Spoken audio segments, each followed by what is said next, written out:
We've looked at examples of bad writing, and no surprise, you can tell the difference between bad writing and good writing. This is good news. You're already on your way to learning how to write. The question becomes, how do we create good writing? Well, you need to understand the principles that really feed into the whole process. First, you need to understand the main quality of good business writing, what we're always working towards when we write. I call it the Windowpane theory, and it comes from a quote by George Orwell.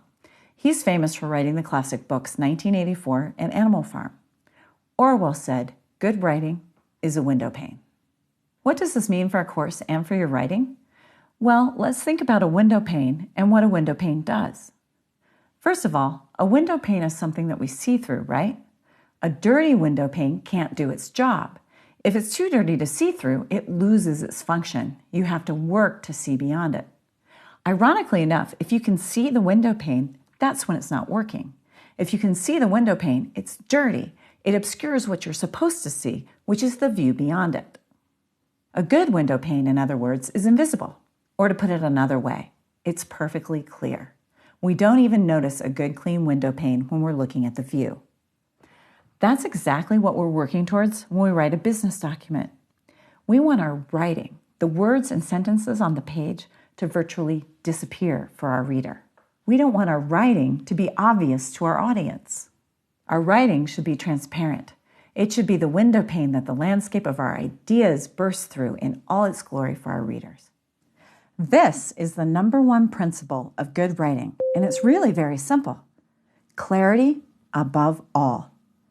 Everything you do when you write, from your structure to your design to your grammar to your choice of words, should be in service of clarity for your reader.